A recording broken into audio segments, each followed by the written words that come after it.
Thank you very much for that. So moving on to our next question. One of the long-standing controversies around nuclear power is about environmental racism. Indigenous peoples in particular have suffered greatly from uranium being mined and processed on their lands without their consent and exposure to uncontrolled uranium wastes.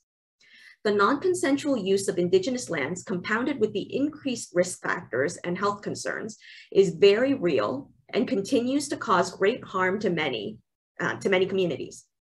Even last week, hearings began as NB Power seeks to operate LaPro on Passamaquoddy lands for another 25 years against wishes of Indigenous communities.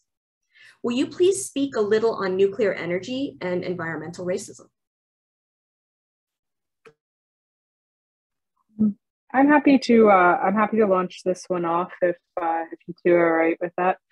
This is something that, I mean, when I worked for the Saugeen Ojibwe Nation Environment Office, it wasn't exactly directly dealt with, but I saw a lot. So like I mentioned kind of in the introduction, nuclear plants were built on Indigenous territories without free, prior, and informed consent. There's a lot of environmental racism, I think, and impacts to Indigenous communities that people are maybe not aware of if they're not in those spaces. In particular, there's kind of some perceptions that there's inherent benefits to Indigenous communities that live near nuclear plants, but that's not necessarily true, as I mentioned in one of the other answers as well. And also, the impacts of nuclear on Indigenous communities, to me, really can't be understated, especially in Canada, where like Indigenous people's territorial land and water rights haven't been respected historically by the nuclear industry. And it's a little bit of a different problem than environmental racism, but tied in, very tied in. And since it's only recently kind of been recognized about the right to free, prior, and informed consent, now the industries and the companies are trying to solve legacy issues with the communities. So having built the plant without their permission, without agreement from the communities that are nearby. Indigenous people have been the historical caretakers and stewards of their territories since time immemorial, and also generally have a fuller understanding of the environment. And because of those different ways of interacting and that caretaker role, it's a very large impact that building these big plants and these big industries on their territory has had a significant impact, including on their lands and waters. So like Bruce Power, for instance, was built right near an area that was a very traditional fishing area for sawn. There was no consideration given to those kind of things at the time when these places were built. It actually has created a problem now, of course, in that now they have to figure out how to address these issues and what could actually be recompense for the wrongs done in the past, which is a significant problem, I think, on all sides to try to solve. So that, I hope that kind of starts off a bit of the conversation.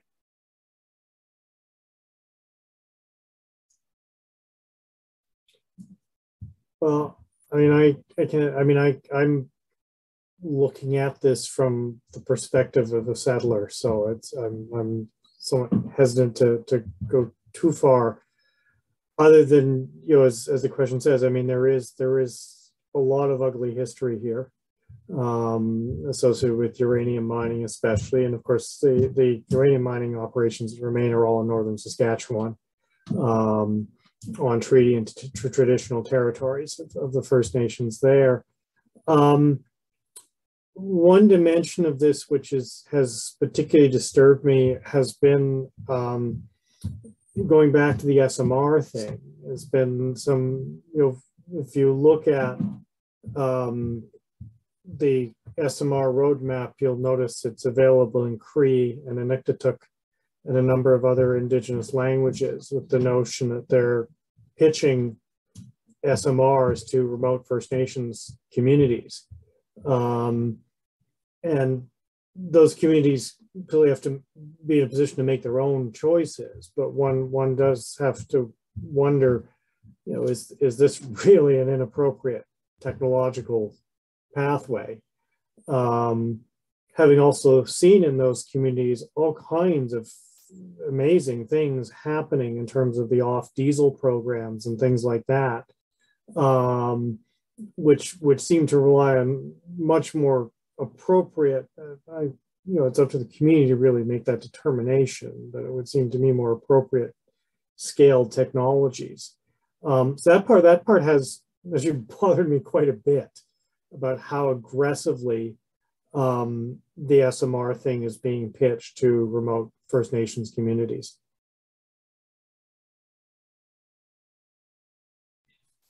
So I'll just add a little bit to those comments, and I'll just say one kind of big overarching comment.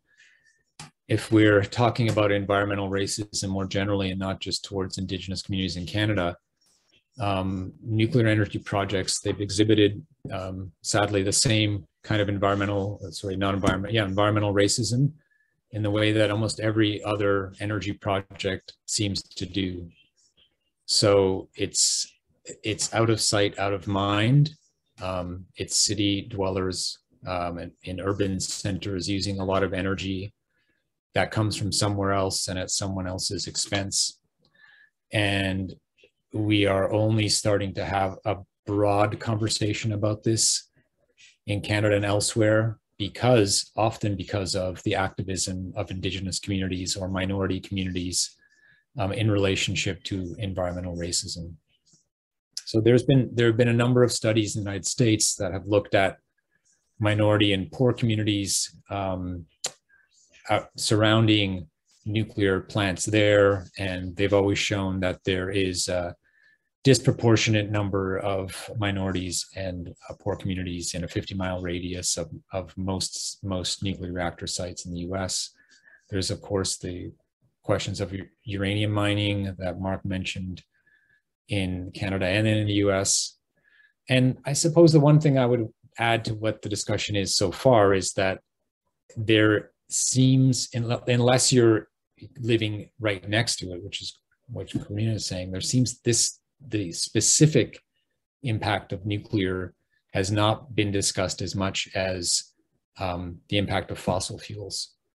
And I hope that changes. I think this will change because of the proposals for new reactors in Canada, but also because of what will be a very complicated issue, and I think a contentious issue around identifying these waste sites in Ignace and in South Bruce, where both of them will have to be, will have an impact on First Nations communities and will also have to be on First Nations territory. So hopefully we'll finally have this discussion publicly in a way that those discussions have been happening in Canada since the first nuclear plants were put up in Darlington and in Bruce.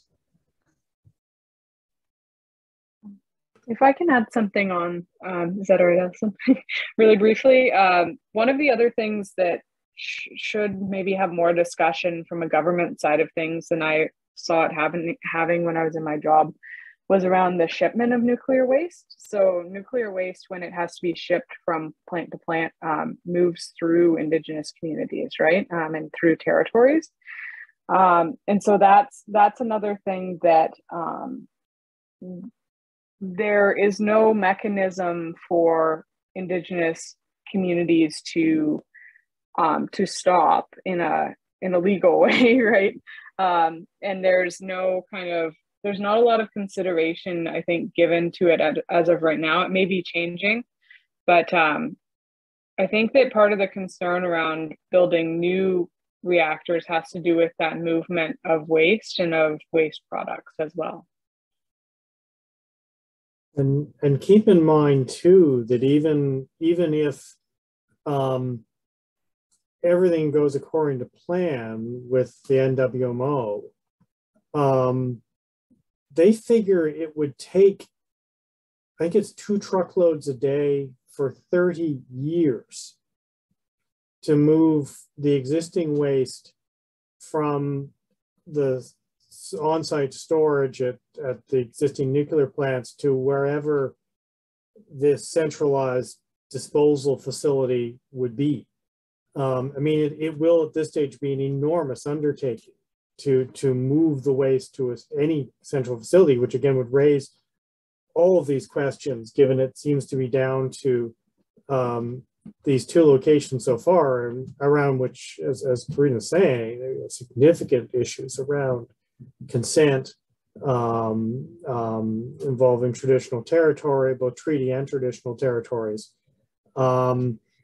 This becomes more and more complex the more you think that for NWMO to identify a site is only the beginning of a process, which in fact they themselves say, the transportation say would take 30 years. They talk about the initial operational period, basically putting the waste into the storage site, if they do that, as a 300-year process, which is really quite extraordinary, because if you think about where things were 300 years ago, to give a sense of the time scale, is really quite astounding. We would not have been sitting here in 1722. So you need to keep, this is part of what, of course, is so stunning in some ways about this industry and this technology is the time scales over which and scale over which we're talking in terms of the legacy issues, even in the initial, what NWMO refers to as the initial management phase.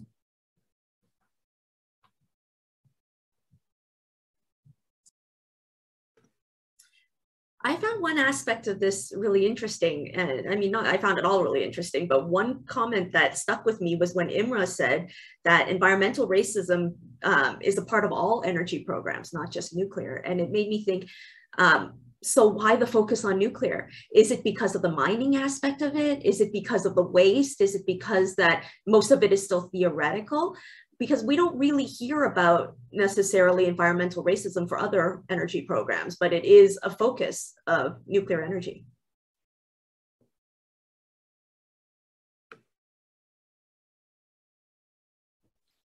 I think I was saying the reverse actually, which is that one doesn't hear about it with nuclear as much as one now. It's like what is foregrounded now is fossil fuel extraction. At almost any site, it happens anywhere in the world. So this is certainly the blockades that have been happening, the disputes over pipeline expansion, both across the border and across the US-Canada border and across provincial borders, the lock-in around fossil fuels as an energy source and as a source of economic income for Canada. I think these are often framed around environmental racism because they're again kind of out of sight, out of mind. With my students, often I'll ask them to tell me where there is in the communities they live in a pipeline, an oil pipeline or a gas pipeline, and of course they can't tell me because it's either covered up or it's just so far away from where they live. It doesn't impact them, it impacts communities. And often in Alberta, where I'm from, British Columbia here right now, it impacts Indigenous communities rather than like, there's lots of other places it could go through urban communities, it could go through towns. There's reasons over its entire history that have to do with racism and have to do with colonial power, almost anywhere in the world, that you have these kinds of projects having an impact on Indigenous communities, on racialized communities. So my worry and my feeling is that this is not as present in a kind of a general Canadian discourse. So if I was again to ask my students to think about these are now my students in Ontario, to think about Darlington, Bruce, to think about waste sites, I'm not sure that they could tell me a lot about that just from knowing something kind of broadly from newspapers or from media. They would have to have more specialized, like they would have to do more research on that. So I don't think it's present in the same way to everyday discourse as these other sites are.